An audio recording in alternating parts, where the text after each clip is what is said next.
Nanti bikin agenda saat Ramadan, ya, supaya nggak pusing nanti. Kalau masuk hari pertama apa yang dikerjakan, hari kedua apa yang dikerjakan, subuh apa, siang apa, sore apa. Cuman nanti saya berikan 3 yang pokok ini. Ada 3. 1, meningkatkan sholat. Saya ulang ya, meningkatkan apa? Sholat. Kalau meningkat secara singkatnya berarti bertambah dari yang sekedar fardu, tambah dengan apa? Sunnah. Maka dari sekarang keluarkan semua jenis sholat-sholat sunnah. Keluarkan dari sekarang apa saja, siang dan malamnya. Yang rawatib, ada berapa rawatib?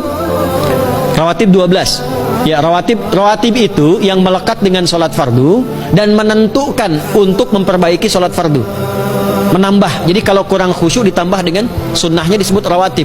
Bisa sebelum, bisa setelah sholat fardu. Ada 12 dari hadis Nabi sallallahu alaihi wasallam.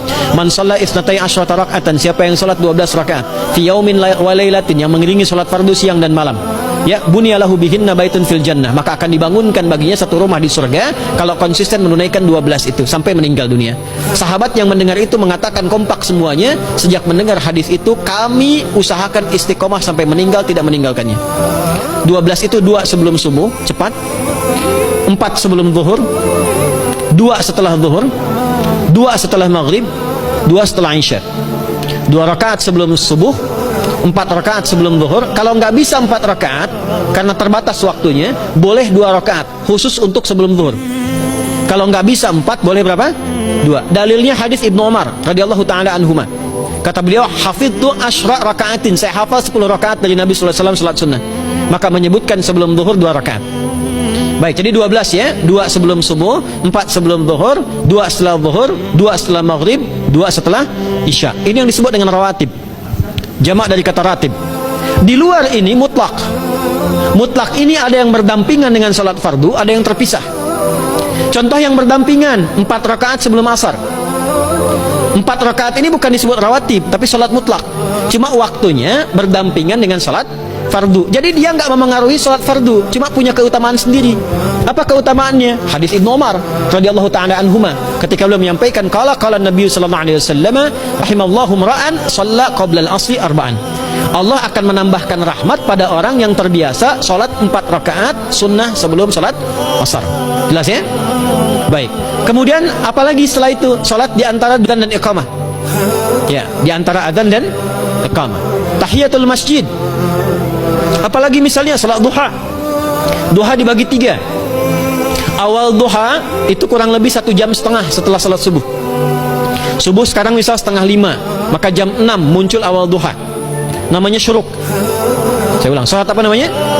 Syuruk itu salat awal duha. Jumlah rakaatnya 2 rakaat.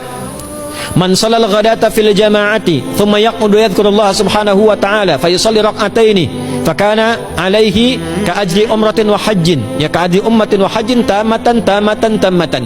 Siapa yang salat subuh 2 rakaat dengan berjamaah, ya, dan umumnya kalau berjamaah bisa ke masjid di masjid. Kalau tak mampu ke masjid, tunaikan di rumahnya. Setelah itu tidak beranjak dulu, dia duduk untuk berzikir kepada Allah. Zikir itu bisa baca Quran. Quran surah 15 ayat 9 itu Quran disebut dengan zikir. Quran surah 54 ayat 17, 22, 32, 40 itu Quran disebut dengan zikir. Bisa baca Quran, bisa berdoa. Doa disebut dengan zikir. Quran surah ke-7 ayat 205. Ya. Bisa dengan apa lagi? Bertafakur, ya, mengaji, ta'lim, itu disebut dengan zikir. Ali Imran ayat 190 191. Alladzina yadhkuruna Allaha qiyaman wa qu'udan wa 'ala junubihim wa yatafakkaruna fi khalqis samawati wal ard, ya, disebut dengan zikir. Bisa bertasbih, zikir pagi petang, kalimat-kalimat thayyibah, ada itu di Quran surah ke-4 ayat 103. Jadi habis salat subuh zikir dulu, doa dulu, zikir dulu, belajar dulu, tafsir dulu. Setelah itu muncul syuruk. Perjalanannya disebut isyraq, melewati masyrik, 1 tombak bayangan, dia salat 2 rakaat, itu pahala salatnya senilai haji dan umrah. Sempurna. Bukan sudah haji, bukan. Mau kemana? Ibu mau haji dulu? Tidak. Ya, hajinya nanti bulan Dzulhijjah. Tapi senilai haji dan umrah itu 2 rakaat. Awal duha disebut apa? Syuruk. Pertengahan duha sekitar jam 9 jam 10. Jumlahnya 2 sampai 4 rakaat. Ya, 2 sampai 4 rakaat. Apa fungsinya? 1, mengganti seluruh zikir yang ada dalam tubuh kita.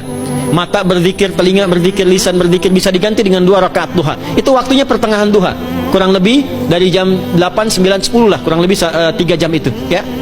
Yang kedua, bisa menghambat atau menghentikan, menahan satu musibah umum. Misal ada kebanjiran nih atau macet nih. Orang-orang kena macet. Bapak yang biasa sholat duha pertengahan itu tiba-tiba ditolong oleh Allah, dibebaskan. Tiba-tiba ada orang datang, Pak lewat sini di sana macet. Atau dibimbing ada kontraflow. Itu manfaatnya duha tuh. Yang pertengahan. Yang terakhir adalah akhir duha. Sekitar jam 10 sampai jam 11 menjelang ke zuhur. Ya, akhir duha itu jumlahnya dari 2 bisa 4 sampai 8 rakaat. Di antara manfaatnya bisa mempermudah datangnya rizki dengan izin Allah Subhanahu wa taala ketika ikhtiar. Itu duha. Nanti ke malamnya silahkan tahajud, tingkatkan tarawihnya sampai ditutup dengan witir.